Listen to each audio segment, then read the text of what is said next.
At a prestigious charity dinner, Senator Richard Wells openly dismissed a woman he deemed out of place. What he didn't know was that this black guest was the country's newly appointed Secretary of the Treasury, ready to upend the system he clung to. Weeks later, his career in ruins, he would sit before her, broken and apologetic. What she said in response would shock even the most seasoned observers. But let's start from the beginning. The elegant ballroom of the Riverside Hotel was the epitome of sophistication. Massive chandeliers hung from vaulted ceilings, casting a warm golden glow over the pristine white tablecloths and polished silverware. Long tables adorned with fresh roses and intricate candle arrangements stretched across the room, while the soft melody of a live string quartet added a refined touch to the evening.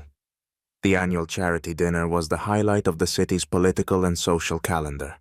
Power players, senators, CEOs, and journalists mingled under the pretense of altruism, though everyone knew this event was more about networking than philanthropy. At the center of it all was Senator Richard Wells. His tailored navy blue suit fit like a glove, and the subtle shimmer of his silver tie reflected his polished, old-school charm. With his snow-white hair perfectly combed back, he commanded the room effortlessly. Journalists hovered around him, hanging on his every word as he delivered rehearsed quips and policy soundbites. Nearby, colleagues nodded in deference, eager to stay in his good graces. This was his stage, and he played the part of a seasoned statesman to perfection. The room subtly shifted when Elizabeth Johnson walked in. A tall, poised black woman in a sleek black pantsuit, she exuded confidence with every step. Her short, neatly styled hair and understated gold jewelry accentuated her regal presence. Heads turned, not because of her attire, but because of the air of authority she carried. Her dark eyes scanned the room, sharp and discerning, before she offered polite smiles to a few guests. Richard caught sight of her but quickly dismissed her with a glance. Another +1 or a junior staffer, he assumed. She didn't look like someone who belonged in this crowd. As she approached the table, she extended a hand in greeting, but Richard, engrossed in a conversation with a fellow senator, pretended not to notice. His indifference was as calculated as it was condescending. The dinner began. Plates of smoked salmon tartare and seared duck breast were served by impeccably dressed waitstaff, who moved silently between the guests. Elizabeth was seated at the same table as Richard, though the senator made no effort to include her in the conversation. Others followed his lead, and the table fell into an awkward silence whenever she attempted to join in. Her calm demeanor, however, never wavered. She ate gracefully, offering only the occasional polite smile. The defining moment came halfway through the meal. The evening's host, a charismatic journalist in a tailored tuxedo, took the stage. "Ladies and gentlemen," he began, his voice ringing through the hall, "it is my great honor to introduce someone who represents a bold new chapter for our country. Please join me in welcoming the newly appointed Secretary of the Treasury, Mrs. Elizabeth Johnson." The room erupted in applause. Guests turned their heads, some with curiosity, others with astonishment. Elizabeth rose from her chair, her smile radiant yet measured. She nodded in acknowledgement, exuding a quiet confidence that instantly commanded respect. Cameras flashed as the applause grew louder, the audience clearly eager to engage with her.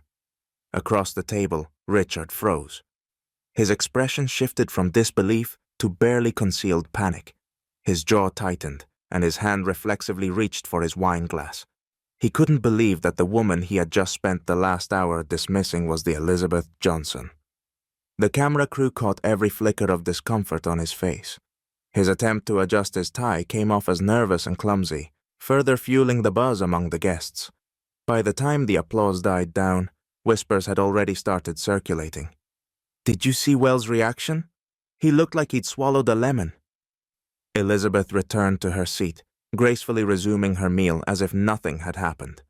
Meanwhile, Richard's discomfort grew palpable. He avoided eye contact, knowing full well that the tables had just turned, quite literally. Elizabeth showed no hint of offense. Seated at the table, she maintained her composure, her calm demeanor unshaken by the frosty atmosphere surrounding her. As the dinner progressed, She began to engage in the conversation with a quiet authority that quickly commanded attention. Her voice was steady and confident, her words sharp, yet elegant. It didn't take long before her intelligence and wit started to shift the dynamic at the table. When the topic of tax reform came up, Elizabeth leaned forward slightly, her tone measured but firm. "The problem with the current policy," she began, "is that it disproportionately benefits corporations while leaving small businesses to bear the brunt of the burden." She continued, citing precise statistics and examples that left the table momentarily stunned. She outlined her vision for equitable economic policies, seamlessly weaving in personal anecdotes and sharp analysis. By the time she finished, the entire table was listening intently. Even those who had initially avoided engaging with her were now nodding along, some even offering compliments. One guest leaned over to another and whispered, "She's brilliant." Meanwhile, Richard Wells sat silently, his expression darkening with every passing moment.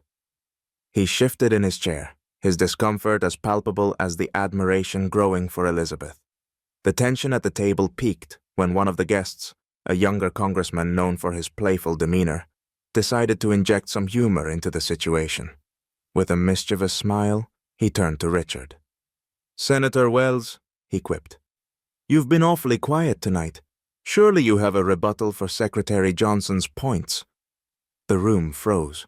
Richard's face turned an alarming shade of red as he gripped his wineglass a little too tightly. After a moment of tense silence, he forced a tight-lipped smile and replied, his voice dripping with condescension. "I simply believe that some people are better suited to observing from the sidelines rather than stepping into leadership roles." A hushed gasp rippled across the table. The atmosphere, which had been lightening, instantly thickened with awkward tension. All eyes darted to Elizabeth, waiting for her reaction. She didn't flinch. Instead, she tilted her head slightly, a faint smile curling on her lips. Her voice, calm yet razor-sharp, cut through the silence. "Some people," she said, locking eyes with Richard, "fear acknowledging that the future isn't waiting for their approval." The response was electric. Applause erupted from the table, joined by a few murmurs of agreement.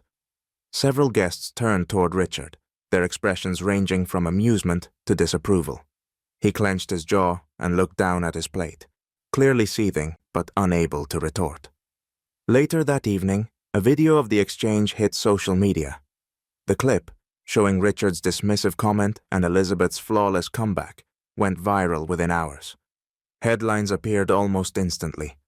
"Senator exposed for thinly veiled racism at charity dinner."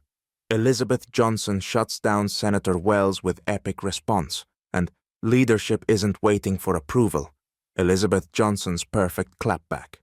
The footage was shared across platforms, sparking heated debates and drawing waves of support for Elizabeth. Meanwhile, Richard's grim expression in the video became the subject of memes and late-night talk show jokes, cementing the moment as a turning point in the public perception of both figures. By morning, Richard Wells found himself under siege.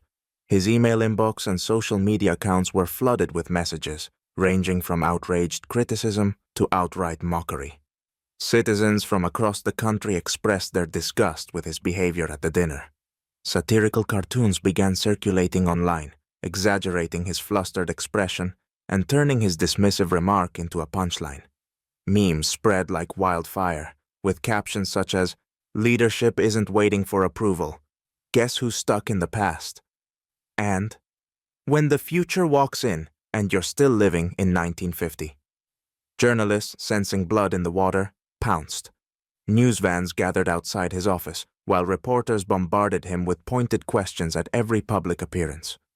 "Senator Wells, do you stand by your comments from last night?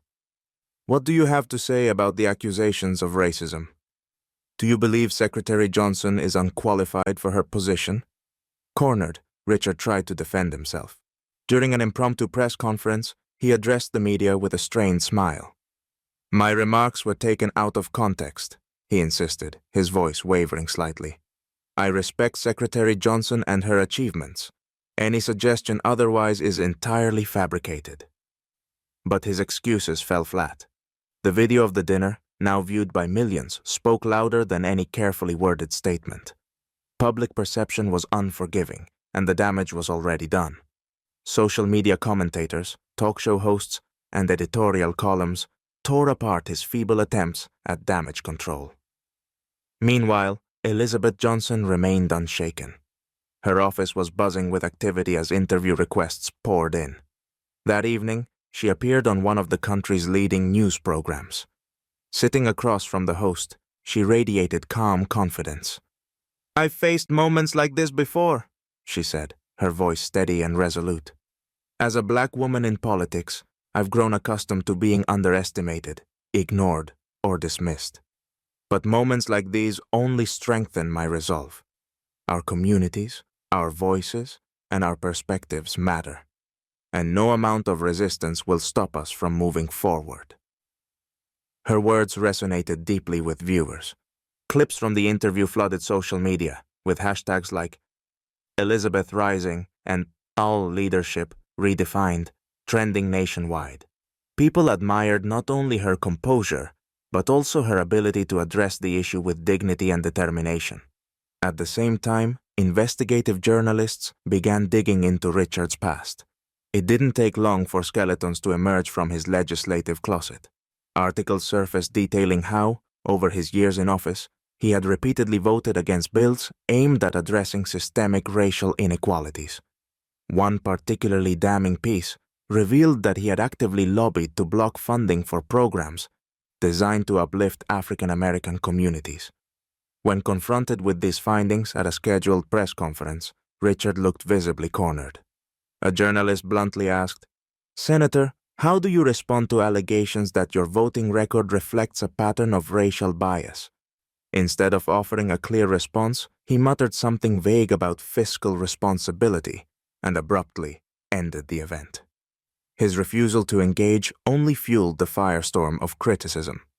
In stark contrast, Elizabeth's star continued to rise. Invitations from media outlets, non-profit organizations, and even international forums poured in. She accepted many, using each platform to champion the causes she had long supported.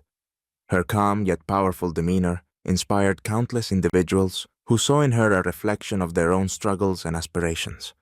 Her story became a rallying cry for progress, while Richard Wells became a cautionary tale of outdated arrogance. As the week unfolded, the gap between their public images grew wider. One was a beacon of change, the other a symbol of resistance to it. 2 weeks later, the congressional chamber was packed to capacity. The air buzzed with tension as representatives, aides, and reporters gathered to discuss the country's new budget proposal, a contentious issue with far-reaching implications. At the center of the debate was Elizabeth Johnson's bold initiative to reallocate funds toward programs designed to support small businesses in economically disadvantaged communities. It was a daring proposal, aimed not only at spurring economic growth, but also at addressing long-standing systemic inequities. Elizabeth, dressed in a tailored navy blazer and matching skirt, sat confidently at the forefront of the chamber. Her presence was commanding yet calm, her every movement deliberate. Across the room, Senator Richard Wells, sitting stiffly in his chair, was already prepared to launch his opposition. When Elizabeth took the floor, her voice was measured and clear. "This proposal isn't just about numbers," she began, her gaze sweeping across the room. "It's about creating opportunities for communities that have long been ignored. By investing in small businesses, we're not just providing financial relief, we're empowering people to rebuild their own neighborhoods, one job at a time." Her presentation was meticulous. She clicked through slides that detailed her plan with precision, citing employment data, tax revenue projections, and case studies from similar programs that had succeeded at the state level. Each point was reinforced with hard evidence, leaving little room for rebuttal. Members of Congress, even those who had initially dismissed her, leaned forward in their seats, nodding along as she spoke. The mood shifted when Senator Wells rose to respond.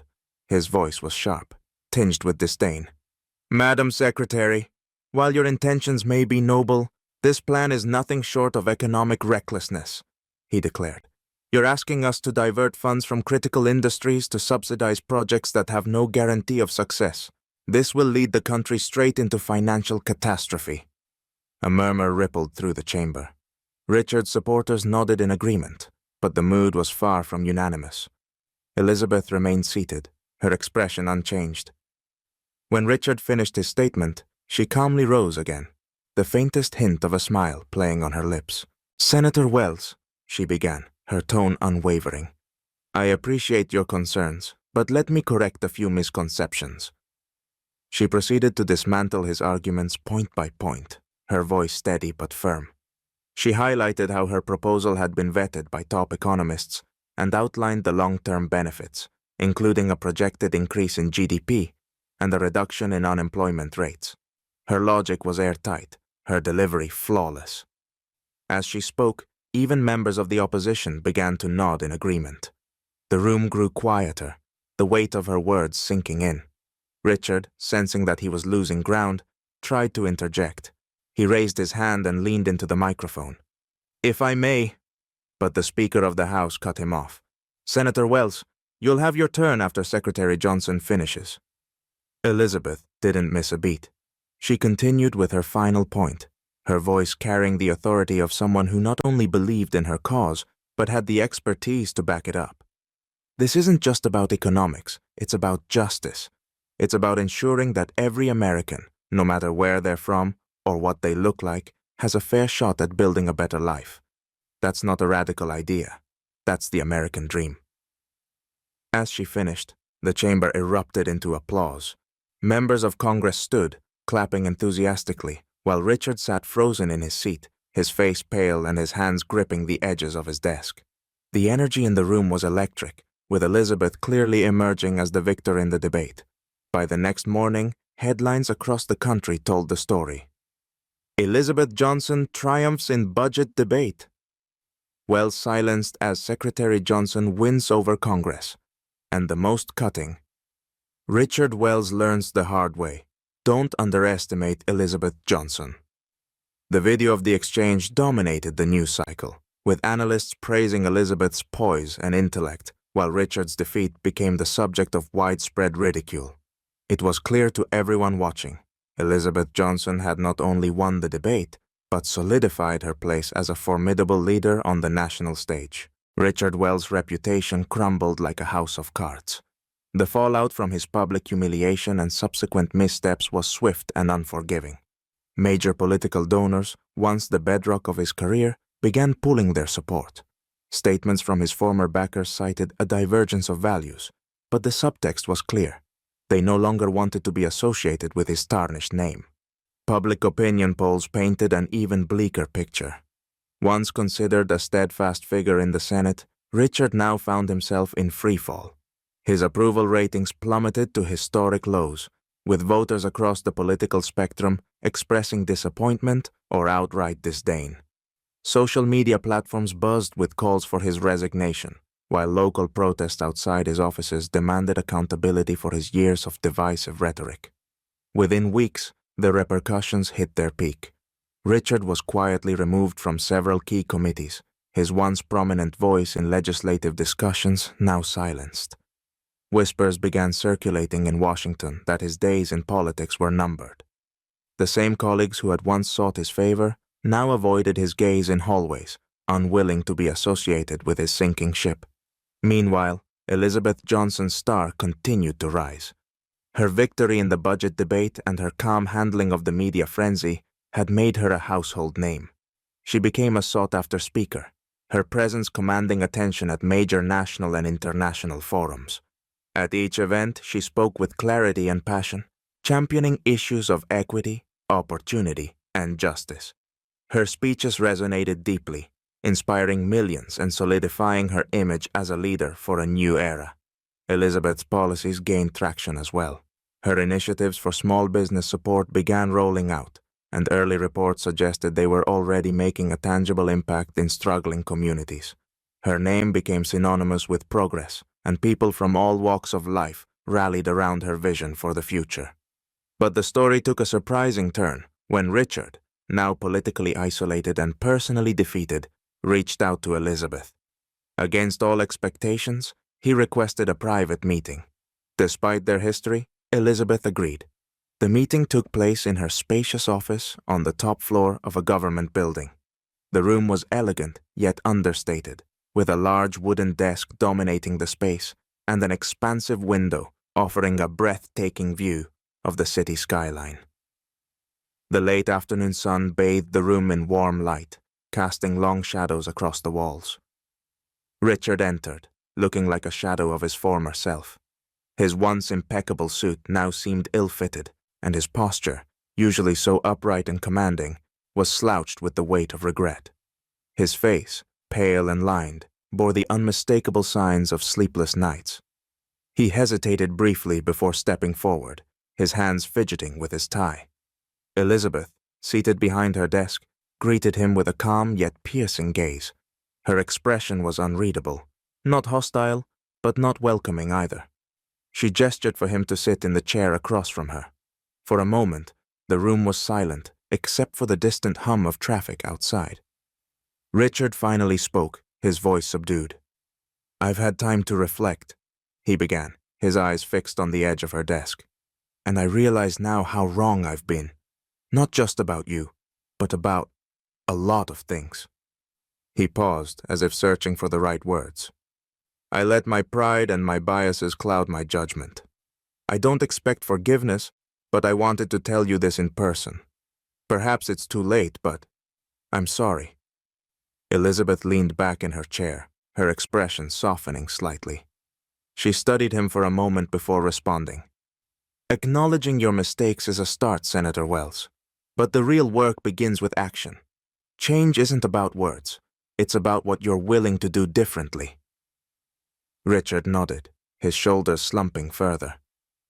"I want to learn," he said quietly. "I want to do better." Elizabeth's tone remained steady, but there was a flicker of warmth in her voice. "It's never too late to change, Richard. But if you're serious, it starts with you." The meeting ended without fanfare, but its impact reverberated far beyond the walls of her office. News of the encounter eventually leaked to the press, sparking widespread discussion about reconciliation and the possibility of progress even in the most unlikely circumstances. For Elizabeth, the moment symbolized the broader mission she had undertaken: to bridge divides, to challenge outdated norms, and to lead with purpose and integrity. Her name became a beacon of hope, and her story was etched into the annals of history as that of a woman who didn't just play the game, but rewrote the rules entirely. As for Richard, he faded quietly from the political spotlight. Yet for the first time in years, he seemed content, not as a leader, but as a man finally willing to confront the flaws within himself.